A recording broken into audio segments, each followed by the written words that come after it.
Hi guys, welcome back. This week I'm going to show you how to use Sigma's Warm Neutral palette to create this look. This is the look that I wore for my Zoeva First Impressions video. If you haven't seen that one already, go check it out. So I really love the way this palette works because there's lots of warm purple tones, which works great for my brown eyes. And stay tuned to the end if you want to see me do swatches of this palette. So let's get started. To do this look, my toolkit is this Sigma Make Me Crazy brush kit. And I love this kit. It's a bit pricey, but totally worth it.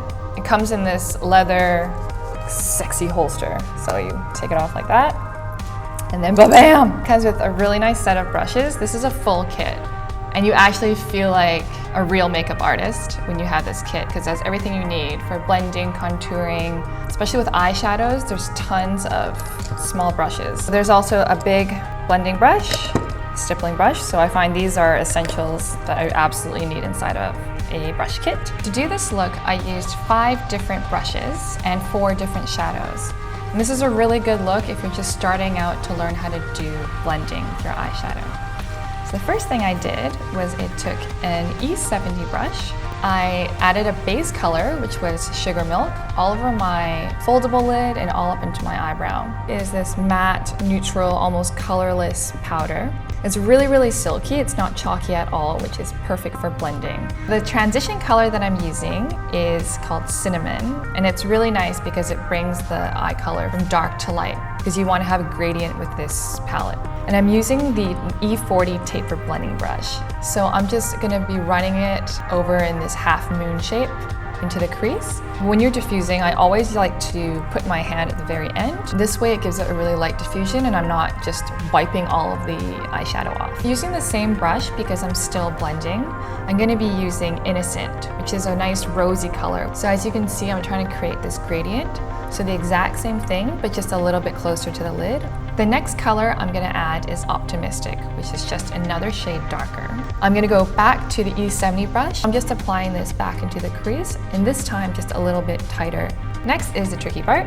I'm using Russet, which is this really, really nice deep purple color. I'm using this pencil brush, which is also essential if you are gonna do this look. I had to tap off a lot of excess because this is the darkest shade. So if you mess this one up, you might have to restart all over again. So I put it into the corner of my eye and I've just kind of created this V shape. It's okay if it looks kind of messy because I'll be using the E40 blending brush to diffuse it again. When you're applying your darkest color for this palette, start at the outer corner and just create like a V like over the crease and along the lash line.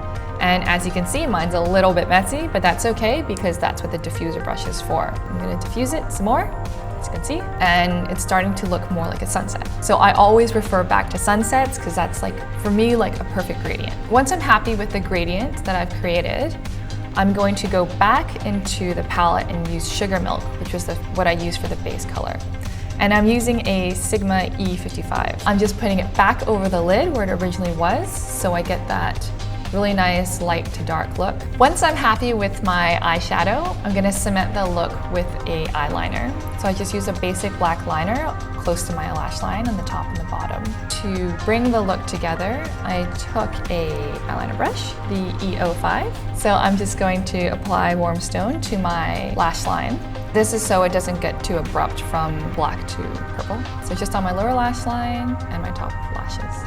Eyes are never complete until you've applied mascara. So I'm just gonna be using my Tweezerman curler and just finishing off the look with a Maybelline New York Magnum Volume Express in brown. That's what I'm doing with my eyes right now. I prefer to use a brown mascara for a daytime look, especially if I'm using tons of eyeshadow. So the look doesn't look as dramatic and looks a little bit more natural. So to complement my eyes, I put a little bit color to my cheeks. I used a coral cream blush. I like this shade because it looks like I just got like really embarrassed and then my cheeks got flushed. It's really natural. So as you know, I really love makeup that accentuates my natural skin tone and color. So I was really lucky to find this Sigma lip gloss, which is just sheer enough to look natural, but has enough pigment to bring out the natural color of my lips. I really love this lip gloss because it's non-sticky, goes on really smooth, and I love the brush because it's very, very narrow, so you can kind of get your cupid's bow and the corners of your lips without making it look like you just ate a pizza. So this is my completed look. Leave a comment below if you have any feedback on it.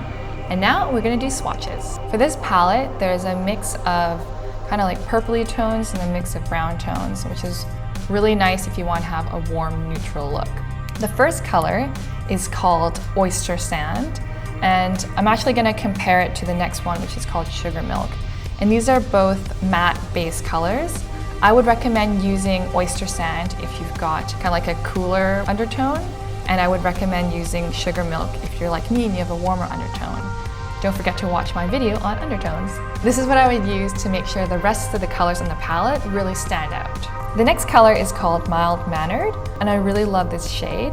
It's like a shimmery mink beige color. It's really nice to use all over the lid. And the next one is Dove, which is actually, it looks a little bit like Mild Mannered. It's just a darker version of Mild Mannered. The next one is Fawn, and this color actually really stands out in this palette. It's the only one that's like a cooler metallic color. So it's this kind of like silver gold shadow, which is really, really pretty. Probably best on cooler skin tones because it's quite light. The next one is Cinnamon. This is my favorite color in the entire palette because this is the transition shade that I use. It's really nice to put in your crease when you're going from a lighter to a dark color. It's a matte color. The next one is Russet, and this is also a really beautiful, like deep aubergine color. This was the darkest shade. This is the one that I applied in a deep V kind of motion to really create an eye socket, which is something I don't have. Okay, I do have an eye socket. I'm creating the illusion that I have a deeper one to add some depth. So that's a really pretty color. The next one is called Balanced. It's a really nice like rose gold color. It's really, really beautiful to use to like highlight the brow bone or just to put over the lid. The next one is called Cozy, which is one of the 5 matte colors. So I forgot to mention these are like half matte, half shimmery. This color Cozy, it looks a little bit like cocoa powder if you're making hot chocolate. So this is also a really good transition color if you are using more of the brown palette than the purple palette. The next one is, it's called Innocent, which is fitting because it's like a dusty rose color. This is a really beautiful color for blending. I would use this on the foldable eyelid, which is the part that folds down. It's also like a nice base color. And the next one is called Optimistic, which is what you would get if you put Dusty Rose and made it darker and shimmerier. So that's a really good indicator that it would be the next level of gradient if you were moving from Dusty Rose to Optimistic. That's what I did in the video. The very last color I'm going to talk about is Warm Stone, which it actually kind of looks like a warm stone. This is what I used to kind of anchor the shadows by writing it over my lash line. Imagine you had like chocolate sprinkled in gold. That's kind of what it looks like. It's this really deep color with flecks of gold in it. It's very pretty. Thanks so much for watching. I hope you guys enjoyed the video, and don't forget to subscribe. See you next week. Bye. So I've already and I blended, sorry, I didn't blend. I just used sugar milk. Oh, that sounds like something I used to eat. I took a eyeliner brush, the E05, and I put it under Warm Stone. I didn't put it under Warm Stone. Why would I do that?